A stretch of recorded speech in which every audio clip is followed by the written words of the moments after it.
Good morning students, welcome to the class. So आज हम अपनी क्लास में स्टार्ट करने जा रहे हैं बीएससी पार्ट 1 की फिज़िक्स।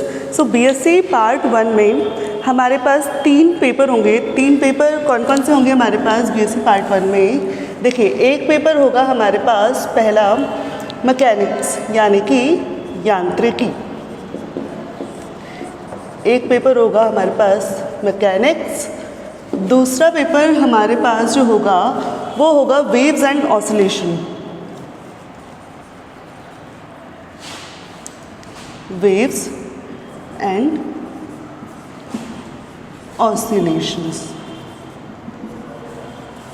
ठीक है। ये हमारे पास दूसरा पेपर होगा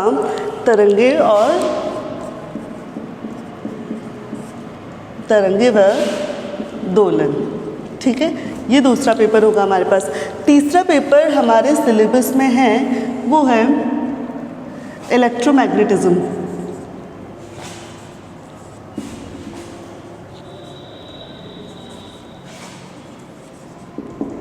इलेक्ट्रोमैग्नेटिज्म, विद्युत चुंबकत्व। देखिए, तो हम विद्युत चुंबकत्व 3 पेपर हमारे पास होंगे। सो फर्स्ट पेपर जो कि है हमारा मैकेनिक्स में हम मेनली क्या डिस्कस करते हैं कि कोई भी पिंड, कोई भी कण या तो विरामावस्था में होगा या गति अवस्था में होगा, गत्यावस्था में होगा। और इन दोनों ही स्थितियों में पिंड पर कौन कौन से बल लगते हैं, क्या क्या उस पर क्रियाएं होती है, उसमें कौन कौन सी ऊर्जा निहित होती है, इन सब का अध्ययन हम करेंगे मैकेनिक्स के अंदर, ठीक है। ये हमारा फर्स्ट पेपर हो गया। देखिए, सेकंड पेपर है हमारा तरंगे और दोलन, वेव्स एंड ऑसिलेशन।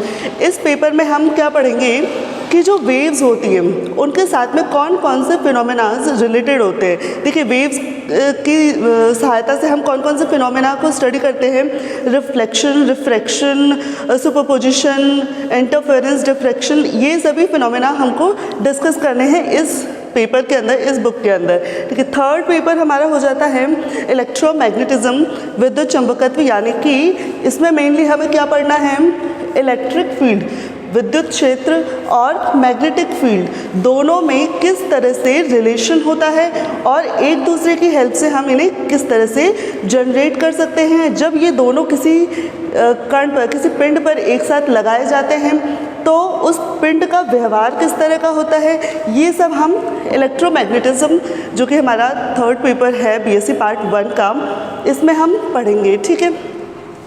अब आज हम अपना फर्स्ट पेपर स्टार्ट करने जा रहे हैं मैकेनिक्स। देखिए, मैकेनिक्स में आपको बहुत ध्यान से पढ़ना होगा। इसके जो नोटेशंस हम यूज़ करेंगे इस पेपर के अंदर, वो नोटेशंस आपको जगह जगह पर कंफ्यूज कर सकते हैं, लेकिन अगर आप लोग ध्यान देकर इसे पढ़ेंगे तो ये इजीली कवर हो जाएगा, इसमें कोई दिक्कत वाली बात नहीं है। तो आपको पूरा फोकस रखना है इस पेपर पे, क्योंकि बहुत अलग अलग तरह के नोटेशंस इसमें काम आएंगे जो कि आपको बहुत कंफ्यूज करेंगे, ठीक है। तो हम ध्यान से इसको पढ़ेंगे ताकि हमें कोई कन्फ्यूजन क्रिएट ना हो और हमें अच्छे से समझ आ जाए। तो आज हम स्टार्ट करते हैं मैकेनिक्स। हर एक पेपर में देखिए 3-3 यूनिट होगी हमारे पास,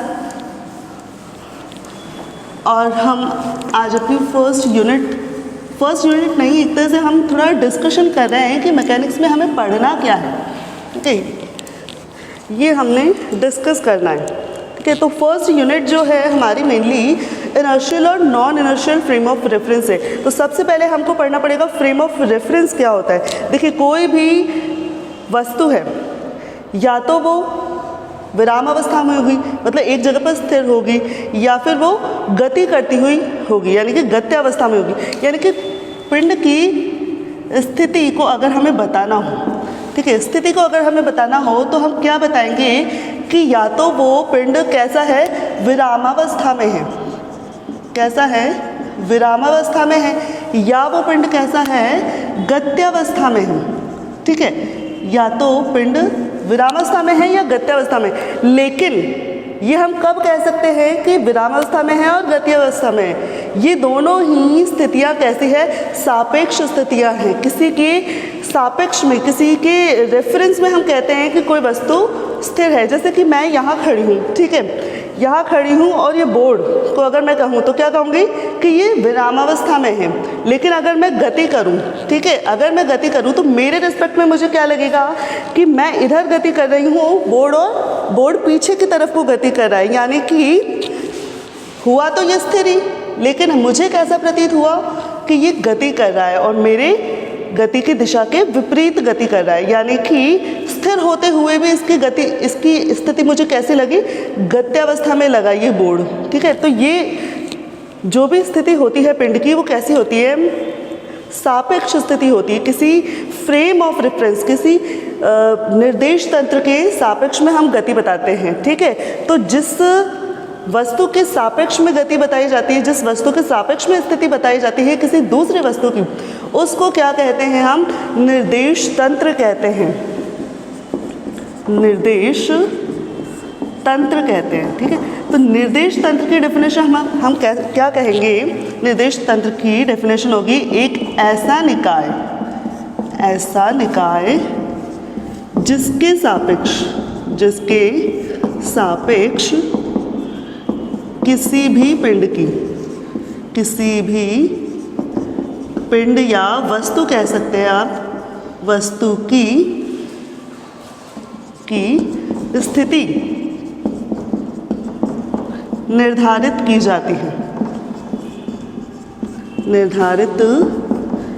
जाती है, उसे क्या कहते हैं, उसे निर्देश तंत्र कहते हैं, निर्देश तंत्र कहते हैं। ये हो गई हमारी निर्देश तंत्र की डेफिनेशन। अब देखिए निर्देश तंत्र, 3 प्रकार के निर्देश तंत्र हमने पढ़ने, कई प्रकार के निर्देश तंत्र होते हैं लेकिन मेनली 3 प्रकार के निर्देश तंत्र हमें पढ़ने हैं। कौन कौन से पढ़ेंगे हम, देखिए एक निर्देश तंत्र होगा हमारा, एक निर्देश तंत्र हम पढ़ेंगे हमारा कार्टेशियन कोऑर्डिनेट सिस्टम, यानी कि कार्तीय निर्देशांक तंत्र, कार्तीय निर्देश तंत्र, निर्देश तंत्र कार्टेशियन कोऑर्डिनेट सिस्टम हो गया। दूसरा पढ़ेंगे हम स्फेरिकल कोऑर्डिनेट सिस्टम, यानी कि गोलीय निर्देश तंत्र, गोलीय निर्देश तंत्र हमें पढ़ना है दूसरा। तीसरा हम देखिए पढ़ेंगे बेलनीय निर्देश तंत्र। तो ये निर्देश तंत्र क्या काम आते हैं, किसी भी वस्तु की स्थिति को बताने के लिए काम में आते हैं, ठीक है। तो हर एक निर्देश तंत्र में किसी पिंड की स्थिति को बताना है तो हमें कुछ मतलब निर्देशांकों की आवश्यकता होगी, ठीक है। उन निर्देशांकों को कार्तीय निर्देश तंत्र में क्या कहेंगे, कार्तीय निर्देशांक, गोलीय निर्देशांक और बेलनीय निर्देशांक, ठीक है। तो कार्तीय निर्देशांक हमने पहले भी पढ़ रखा है, ठीक है। कार्तीय निर्देशांक में हमने देखा था किस तरह का सिस्टम होता है, इसमें 3 एक्सिस होती है। 3D सिस्टम जो हमने पढ़ा है, 3D कोऑर्डिनेट सिस्टम, इसमें 3 एक्सिस होती है, एक होती है x, एक होती है y और एक होती है z, ठीक है। 3 इसमें एक्सिस होती है और किसी भी पिंड की स्थिति को अगर दर्शाया जाएगा तो कौन कौन से निर्देशांक होते हैं, x, y और z होते हैं, ठीक है। और इनके साथ में एकांक सदिश होते हैं। देखिए x के साथ में, देखिए x, y, z, तो इससे क्या हो गए, कोऑर्डिनेट हो गए, निर्देशांक हो गए।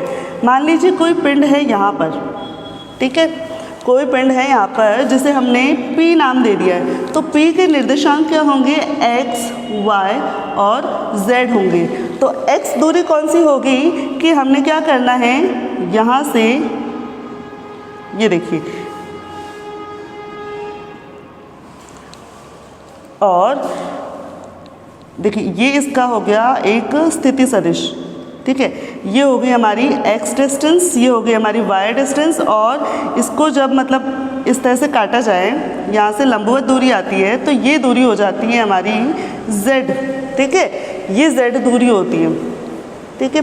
इस तरह से हम किसी भी पिंड की स्थिति को कार्तीय निर्देश तंत्र में दर्शाते हैं। अब देखिए जब किसी पिंड की स्थिति को कार्तीय निर्देश तंत्र से दर्शाते हैं तो उसके साथ में एक स्थिति सदिश भी रिलेटेड होता है। स्थिति सदिश क्या होता है? मूल बिंदु। ये होता है मूल बिंदु। मूल बिंदु से उस पिंड तक की जो दूरी होती है, सीधी दूरी जो होती है, इसे कहते हैं हम स्थिति सदिश। ठीक है, तो स्थिति सदिश क्या होता है?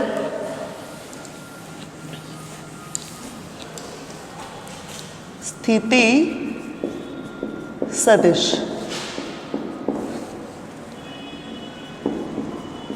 स्थिति सदिश को हम आर कैप से दर्शाएंगे, सॉरी आर वेक्टर से दर्शाएंगे।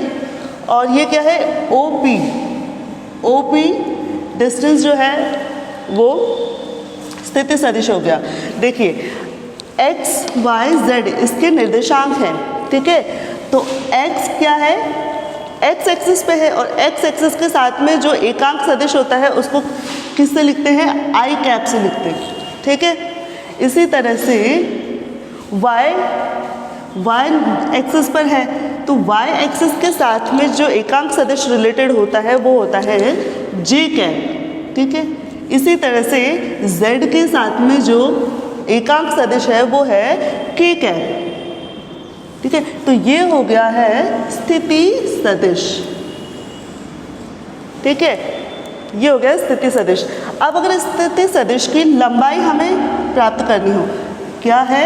स्थिति सदिश की लंबाई प्राप्त करनी है, यानी कि इसका मैग्नीट्यूड निकालना है। तो इसका मैग्नीट्यूड किसके बराबर होता है? Under root of X square plus Y square plus Z square. ये होता है इसका मैग्नीट्यूड। ये क्या है? ये तो स्थिति सदिश हो गया और ये स्थिति सदिश की लंबाई हो गई है। स्थिति सदिश की लंबाई हो गई है। ठीक है, ये हो गया है। अब देखिए ये तो हुआ पिंड जब विरामावस्था में है। ठीक है, अब हमने बात की थी कि इस निर्देश तंत्र के सापेक्ष में ये पिंड विरामावस्था में है तो स्थिति सदिश ये हो गया। अब अगर ये गति अवस्था में हो, यानी कि पिंड क्या कर रहा है? अब गति कर रहा है इसी निर्देश तंत्र में, तो क्या स्थिति बनती है? देखिए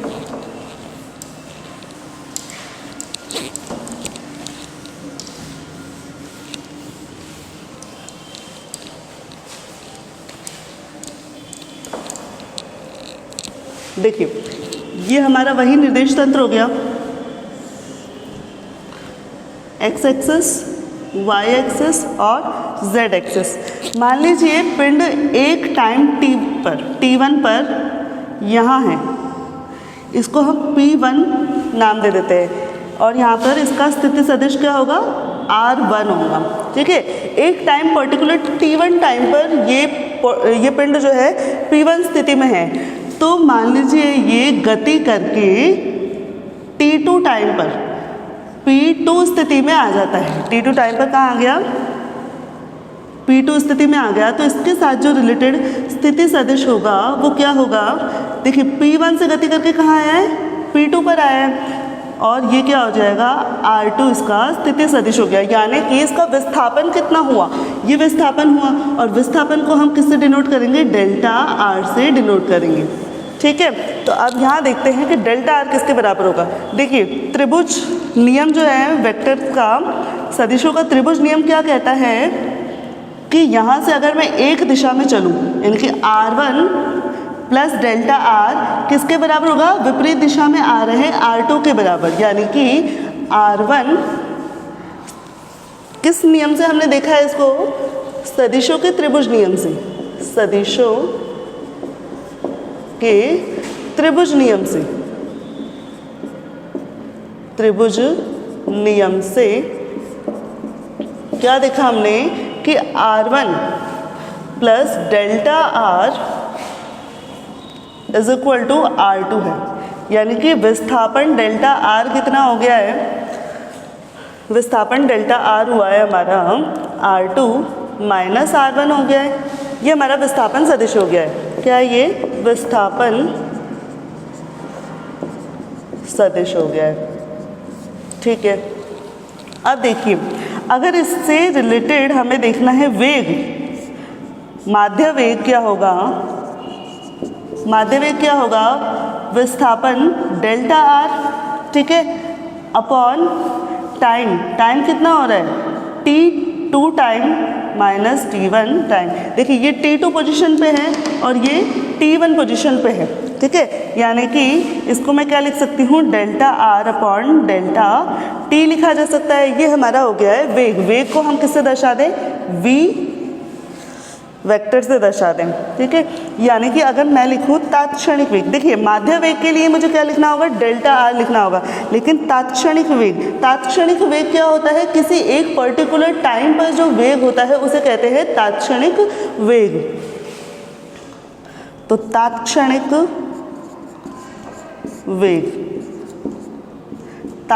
वेग के लिए हमें क्या करना होगा, v बार से इसे हम दर्शाएंगे, इस पर हम लिमिट लगाएंगे, limit delta T tends to 0। Delta T tends to 0 का मतलब क्या हो जाता है, देखिए t1 और t2 है, t1 और t2 है, ये डेल्टा t को दर्शा रहा है। अगर डेल्टा t टेंड्स टू 0 यानी कि डेल्टा t मैंने बहुत बहुत बहुत छोटा कर दिया है, यानी कि वो क्या होगा, एक पर्टिकुलर टाइम ही एक तरह से मुझे मिल गया है। तो हमने लिमिट क्या लगाई है कि delta t is tending to 0। So delta R over delta T, और ये क्या हो जाएगा, इसे हम इस तरह से लिखते हैं D R by D T. ये हमारा हो गया तात्क्षणिक वेग, ठीक है, ये हो गया तात्क्षणिक वेग। अब देखिए इसका हमें त्वरण देखना है। जो भी पिंड गति अवस्था में होगा तो उसके साथ में कौन कौन सी क्वांटिटीज रिलेटेड होगी, एक तो उसके साथ वेग रिलेटेड होगा और एक उसके साथ में त्वरण रिलेटेड होगा। यानी कि ये हो सकता है कि एक निश्चित वेग से गति करे, यदि कोई पिंड निश्चित वेग से गति करे तो उसके साथ त्वरण रिलेटेड नहीं होगा, लेकिन वेग तो रिलेटेड होगा। और यदि कोई पिंड अपनी गति के दौरान अपने वेग को परिवर्तित करता चले तो उसके साथ में त्वरण भी रिलेटेड होगा, वेग के साथ त्वरण भी रिलेटेड होगा, ठीक है। तो अब हम देखते हैं कि त्वरण क्या होगा।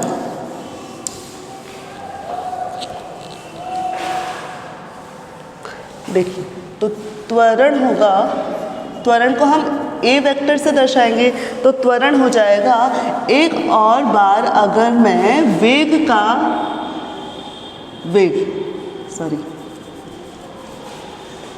D R by D T, ये क्या है, मेरा वेग है, ठीक है। तो त्वरण बराबर क्या होता है, देखिए त्वरण बराबर होता है वेग बटा समय, वेग बटा समय होता है।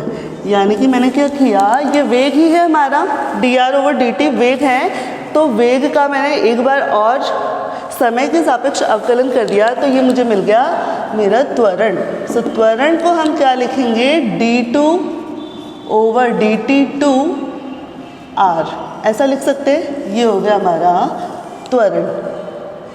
अब देखिए हमने जो निर्देश तंत्र देखे हैं, 3 तरह के निर्देश तंत्र देखे हैं, और उसमें सबसे पहले हमने क्या देख लिया है, कार्तीय निर्देश तंत्र को हम पढ़ने लगे हैं। तो कार्तीय निर्देश तंत्र भी न्यूटन के नियमानुसार 2 प्रकार का होता है। क्या है, न्यूटन के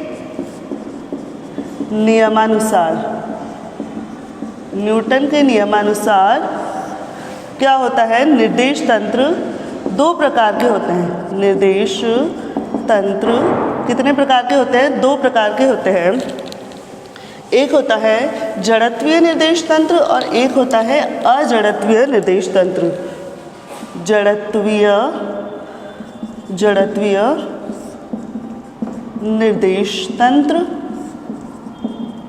और या इसको कहेंगे हम इनर्शियल फ्रेम ऑफ रेफरेंस, और इसे कहेंगे, ये दूसरा होता है अजड़त्वीय निर्देश तंत्र, और इसको कहेंगे non inertial frame of reference, ठीक है। ये non inertial frame of reference हो गया। अब देखिए जैसा कि नाम से ही स्पष्ट है, जड़त्वीय, यानी कि इसमें न्यूटन के जड़त्व के नियम का पालन होना चाहिए। अजड़त्वीय यानी कि न्यूटन के जड़त्व के नियम की पालना होना इसमें ज़रूर नहीं, एक तरह से पालन होता ही नहीं है न्यूटन के जड़त्व नियम का, ठीक है। और न्यूटन का जड़त्व नियम क्या कहता है, हम फिर से रिकॉल करें अगर, तो न्यूटन के जड़त्व का नियम ये कहता है कि जब तक किसी पिंड पर बाह्य बल नहीं लगाया जाता तब तक उस पिंड की स्थिति यथावत बनी रहती है। यानी कि यदि कोई पिंड विराम अवस्था में है तो वो तब तक गति नहीं करेगा जब तक कि उस पर बाह्य बल ना लगाया जाए, ठीक है, यही कहता है। और दूसरी बात कि जब तक वो पिंड तब तक गति करता रहेगा, यदि वो ऑलरेडी गत्यावस्था में है तो वो पिंड तब तक गति करता रहेगा जब तक कि उस पर बाह्य बल आरोपित न किया जाए। यही हमारा जड़त्व का नियम कहलाता है। तो जड़त्वीय निर्देश तंत्र में क्या होता है,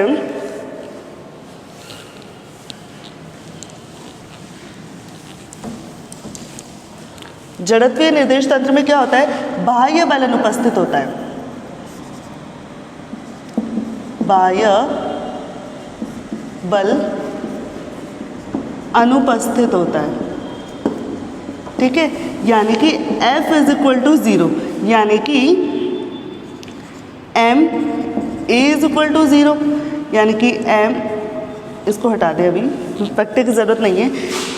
A क्या था, d2r by dt 2 is equal to 0, यानी कि यहाँ पर इसको क्या लिखा जा सकता है, M dv by dt is equal to 0, यानी कि यहाँ से मैं क्या लिख सकती हूँ, v is equal to constant, v क्या होगा, मेरा नियत होगा, यानी कि वेग नियत होगा। क्या कह सकते हैं इससे हम कि ऐसा निर्देश तंत्र A बराबर 0 होगा यहाँ से।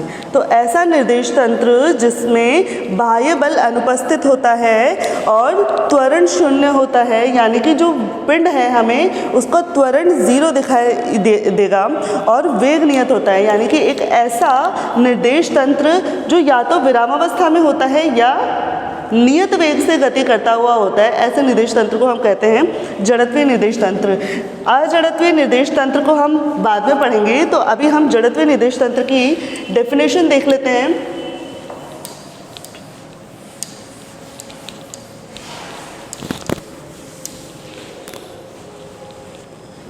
देखिए, जड़त्वीय निर्देश तंत्र, जड़त्वीय निर्देश तंत्र किसको कहेंगे, ऐसा निर्देश तंत्र, ऐसा निर्देश तंत्र। चलो इसकी डेफिनेशन तो आप लिख लेना, अभी मैं बस शॉर्ट में लिख देती हूँ कि ऐसा निर्देश तंत्र जिसमें क्या होता है, बाह्य बल अनुपस्थित होता है, बाह्य बल अनुपस्थित होता है, ठीक है।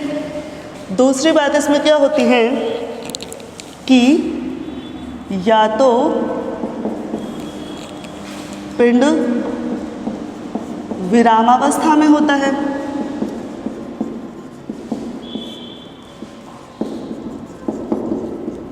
या तो पिंड कैसा होगा, विरामावस्था में होगा, या नियत वेग से गति कर रहा होगा, नियत वेग से